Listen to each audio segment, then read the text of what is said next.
Okay. Bethany's in a bad mood today. I don't know if I want to sit this close to her. I bite. And you know, her in-laws were here for a month and they just left. And so it's interesting. I think you must really love them for you to be in a bad mood today. I do. I'm really angry that they left. I don't know if I'm buying that, but all right, you guys. So CatCom Studio Sweat on Demand with Sidekick Bethany here today. Hello, Crabby Bethany. Crabby Bethany. And we are going to talk about modifications a little bit today, and suggestions, and then also what you need to do to come up with your own modifications, because you know your body and what it can handle more than anybody else. Okay?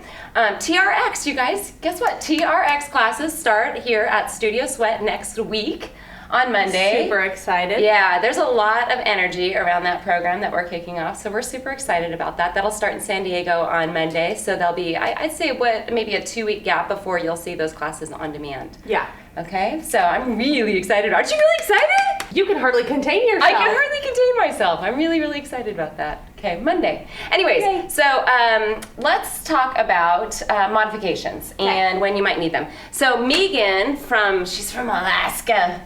She's a new Studio Sweat on Demander, and she sent in a question, and her question was on push-ups on the bike, on the floor. She has a wrist problem, and it's hard for her to do push-ups. Me too. Yeah, I actually don't have the strongest wrists either. No. Tennis is hard for me for some reason. Just swimming. Swimming, for example. Holding a loaf of bread is brutal. Oh, wow. I know, it's bad. Really? Mm-hmm. Wow, okay. Yeah. Well, let's talk about in the spin room, or when you're doing resistance training, things that you can do. Talking specifically about push-ups on the bike. Here, hold this real quick for me, Miss Bethany. Okay, so, Megan, when you're doing push-ups on the bike, first of all, well, you don't have to do them. Okay, you don't have to do the push-ups on the bike. You know, it's already one of those moves that's controversial. So controversial. It really is. But do we do them sometimes for fun? Yeah, because we want our class to be fun. Do. And you know, I've been doing it off and on for years and never ever seen anybody get hurt doing them. So anyways, Megan, make sure that you keep your weight in your heels anytime you're riding. If your trainer calls for you to do some upper body movement, don't do it, okay? You keep your weight shifted back. If they're doing a push-up drop back like this, you could do something fun like just a dip and then a drop back. All my weight in that case, as I'm doing this, you can see my fingertips are light, my weight is still in my heels, but I'm just kind of moving with the class.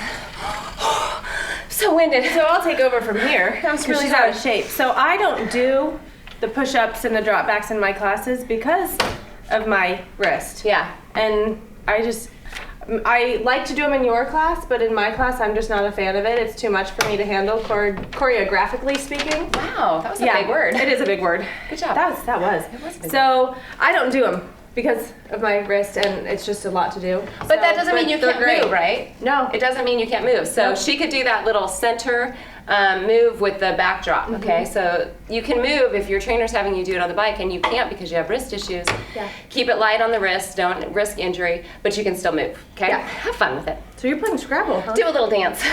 Yeah. Playing Scrabble? Got a little Scrabble going on. I'm serious, Scrabble text coming in. I beat my boyfriend by 100 points last night. I'm not surprised. He's awful. He's smart. Anyways, push-ups on the floor.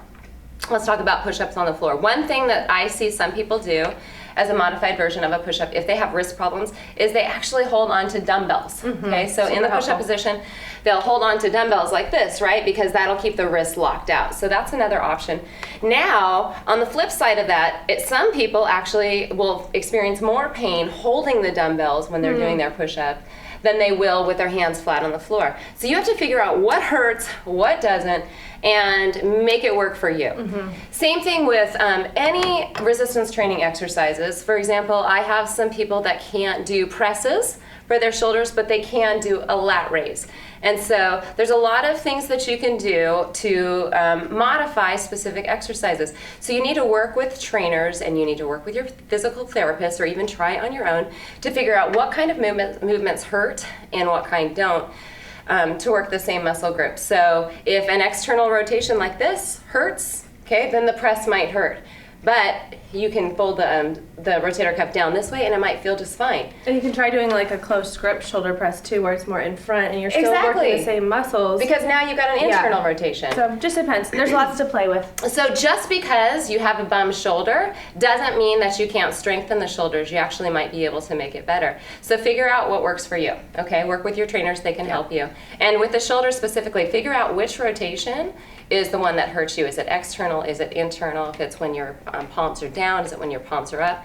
Figure it out. There's always workarounds, guys. Don't just stop working out because you've got a little injury, okay? I'm not saying, aggravate your injury, but don't stop working out. That's just plain silly. Releases this week. Let's talk about those. Studio Sweat on Demand. Guess what? Miss Bethany is back. Yay! Yeah, she's got a speed spin coming out. You guys love those. You got sweaty. Really? Mm-hmm. Quick? Mm-hmm. Yeah, lots of climbs. There was a good mix of stuff. I can't remember now what we did, but it was a good mix of... If you can't remember that, it was how so do you long know it was ago. a good mix of stuff? Because I remember we did climbs, we did sprints, we did hills.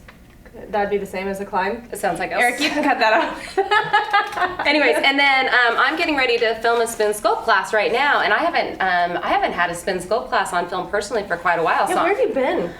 I've been on camera. I just haven't done a spin sculpt class for a while. It's been straight up spin and then spin core before that. So I am super excited because, as you guys well know, or if you don't, now you do, spin sculpt is my favorite class. It's fun to teach. Yeah, because it gets results, it's fun, it's interesting, you never know what's gonna happen. Never. Yeah, if you guys haven't tried spin sculpt yet, you are missing out. It is the most popular class in our San Diego studio, and it's becoming more and more popular on demand as well. It's good stuff. All right, so Megan, I hope you're staying warm in Alaska. Is it Megan or Megan? I think it's Megan because it's spelled M-E-A. Oh. Wouldn't you think that was Megan? I don't know. There's so many variations of that I name know. here at the studio. It's confusing. We're sucking up a lot of vlog time talking We are. about this. You guys have a wonderful day going into March. St. Patrick's Day coming. Yay! All right, have a great day. Bye. Bye.